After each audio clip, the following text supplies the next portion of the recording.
যে সমস্ত মুক্তিযোদ্ধারা বেঁচে আছে 5-7 বছর পরে আর একটি মুক্তিযুদ্ধ পাওয়া যাবে না। সুতরাং এর মধ্যে জীবিত অবস্থায় মুক্তিযোদ্ধাদের কল্যাণে আপনার এই সমস্ত কাজগুলি করে দিতে হবে। আমি গত পরশুদিন আমার থানার উপজেলা কমপ্লেক্সে একজন মুক্তিযোদ্ধা যে 200 লোকের পেছনে সে লাইন ধরে থাকার পরে সে চিকিৎসা না পেয়ে চলে আসছে, আমাকে টেলিফোন করলো যে আমি 200 লোকের পিছনে দাঁড়িয়ে থাকলাম মুক্তিযুদ্ধ হিসেবে, আমি লাইন পাইলাম না, সিরিয়াল পাইলাম না, আমি চলে আসলাম। আমি টিএসকে ফোন করলাম যে আমার মুক্তিযোদ্ধা ওখানে বিনা চিকিৎসায় চলে আসলো, আপনি ওই মুক্তিযোদ্ধাকে খুঁজে বের করে আপনি চিকিৎসার ব্যবস্থা করেন। ঠিকই ওনাকে আমি ধন্যবাদ জানাই, উনি ওনার নাম ধরে খুঁজে বের করে তার অভিষ্টকে নিয়ে তাকে চিকিৎসা দিয়েছে। সুতরাং আপনাকে নোট করতে হবে, প্রত্যেকটি চিকিৎসা কেন্দ্রে মুক্তিযোদ্ধাদের জন্য বিশেষ ব্যবস্থা থাকতে হবে, বিশেষ ঘরের ব্যবস্থা থাকতে হবে। সেখানে মুক্তিযোদ্ধাদের কোনো সুবিধা থাকবে না, তারা যাবে, তারা চিকিৎসা নেবে। আর ঢাকায় বিশেষায়িত হসপিটালগুলি, যেখানে মুক্তিযুদ্ধ যদি না হতো, বাংলাদেশ যদি স্বাধীন না হতো, তাহলে এই সমস্ত বড় বড় হসপিটাল করার মতো ব্যবস্থা বা অবস্থা এই দেশের মানুষের থাকতো না। আজকে তারা কোটি কোটি হাজার হাজার কোটি টাকা মালিক, অথচ মুক্তিযোদ্ধারা গেলে তাদের কোনো কনসেশন নাই, তাদের কোনো ডিসকাউন্ট নাই। কিছু কিছু হসপিটালে অবশ্য আছে যেখানেও সুব্যবস্থা নাই, সাধারণ মুক্তিযোদ্ধারা গেলে তারা চিকিৎসা পায় না। সুতরাং সমস্ত মুক্তিযোদ্ধা, সাধারণ মুক্তিযোদ্ধা, গরিব মুক্তিযোদ্ধা, অসহায় মুক্তিযোদ্ধা, অশিক্ষিত মুক্তিযোদ্ধারা গেলে যেন সম্মান পায়, মর্যাদা পায়, চিকিৎসা পায়, এই সমস্ত দিকগুলি আপনাকে দেখতে হবে। আমি আপনাকে আজকে আর বেশি বিরক্ত করবো না। আমার সাথে ব্যক্তিগত পরিচয়, আপনার সাথে আপনি আমাকে অত্যন্ত সম্মান করেন, আমি শ্রদ্ধা করি, বিশেষ সম্পর্ক আছে। আমি ব্যক্তিগত ভাবে আপনার সাথে সাক্ষাৎ করে দেখা করে সারা বাংলাদেশের মুক্তিযোদ্ধাদের জন্য কি কি পদক্ষেপ নেওয়া দরকার, কি কি করণীয় দরকার, আমি সময় সুযোগ মতো আপনাকে বলবো। এবং আমি বিশ্বাস করি, আশা করি আপনার নেতৃত্বে মুক্তিযোদ্ধারা তাদের গৌরব, তাদের সম্মান, তাদের মর্যাদা তারা ফিরে পাবে। আমি আমার কথা দীর্ঘায়িত করতে চাই না, সবাইকে ধন্যবাদ জানিয়ে আমি আমার কথা শেষ করতে পারলাম। বাংলাদেশ জিন্দাবাদ। ধন্যবাদ পর্যায়ে বক্তব্য প্রদানের জন্য আহ্বান জানাচ্ছি জনাব বীর মুক্তিযোদ্ধা জনাব অ্যাডভোকেট মোহাম্মদ মহসিন মিয়া, আহ্বায়ক জেলা মুক্তিযোদ্ধা কমান্ড কাউন্সিল।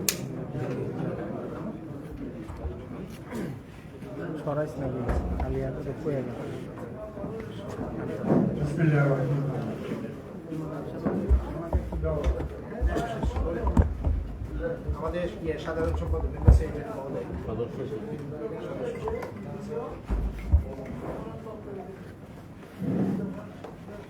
বিসমিল্লাহির রহমানির রহিম। অতকার মত বিনিময় সভায় সর্বপ্রথমে আমি শ্রদ্ধার সাথে স্মরণ করছি আমাদের মুক্তিযুদ্ধের সর্বাধিনায়ক জেনারেল এমএজি ওসমানী সাহেবকে। শ্রদ্ধার সাথে স্মরণ করছি স্বাধীনতার ঘোষক মেজর জিয়া ও শহীদ প্রেসিডেন্ট জিয়াউর রহমান সাহেবকে। শ্রদ্ধার সাথে স্মরণ করছি মাটি ও মানুষের মাতা, আমাদের অত্যন্ত শ্রদ্ধেয় ব্যক্তি, যিনি আমাদেরকে ছেড়ে কিছুদিন আগে পৃথিবী থেকে বিদায় নিয়েছেন, মরহুম বেগম খালেদা জিয়াকে। অধ্যক্ষার সভার প্রধান অতিথি আমাদের শ্রদ্ধেয় বড় ভাই, সহযোদ্ধা, বীর মুক্তিযোদ্ধা মোহাম্মদ সাদেক হোসেন খোকা ভাইয়ের সুযোগ্য সন্তান জনাব ইশরাক আহমেদ, ইশরাক হোসেন, আমাদের অত্যন্ত ভালোবাসার ও স্নেহের। আমরা গর্বিত যে আমাদের মুক্তিযোদ্ধাদের ভিতর থেকে একজন সন্তান আমাদের মুক্তিযোদ্ধাদের দায়িত্ব নিতে সক্ষম হয়েছেন। এই জন্য আল্লাহর কাছে আমরা অশেষ কৃতজ্ঞতা প্রকাশ করি।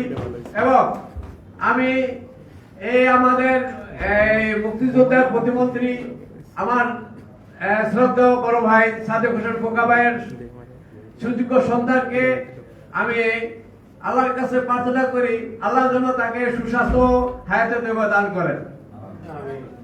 আমার একটা বক্তব্য হলো, মুক্তিযোদ্ধারা প্রায় 50% দুনিয়া থেকে বিদায় নিয়ে গেছেন, 50% জীবিত আছেন। আমরা যারা জীবিত আছি, আমার বয়স 76 রানিং, হয়তো কালও মারা যেতে পারি অথবা আর 5 বছর বেশি হলে বাঁচতে পারি, এরপরে আর বাঁচার কোনো সুযোগ থাকবে না, কারণ আমাদের ভিসা প্রসেসিং এ চলছে যাওয়ার জন্য।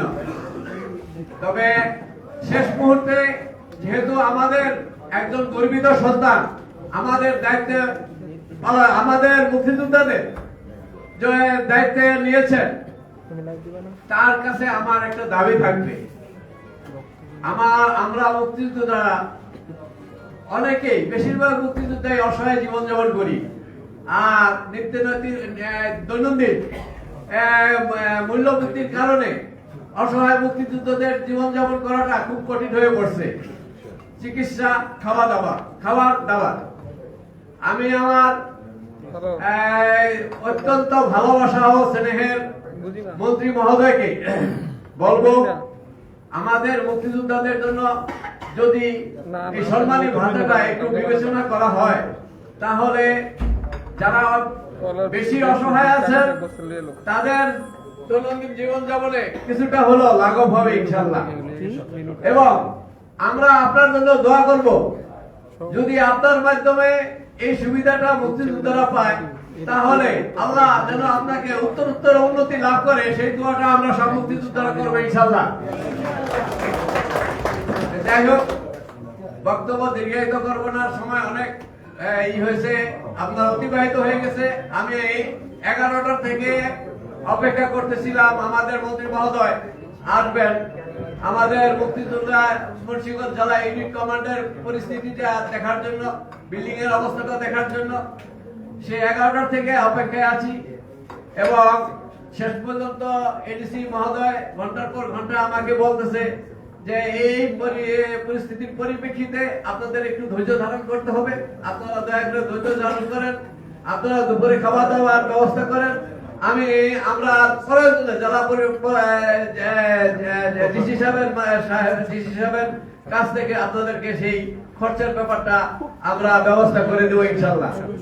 আমরা প্রত্যেকটা মুক্তিযোদ্ধাকে দুপুরে লাঞ্চ দিয়েছি, চা বিস্কিট দিয়েছি, ইত্যাদি দিয়েছি, এবং তাদেরকে বিনয়ের সাথে অনুরোধ করে আমরা এই সময় পর্যন্ত তাদেরকে আটকে রাখছি। এখানে মুক্তিযুদ্ধ ছাড়া কেউ নেই, সমস্তরাই মুক্তিযোদ্ধা।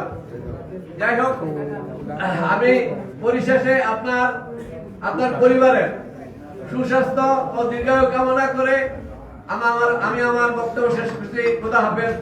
বাংলাদেশ।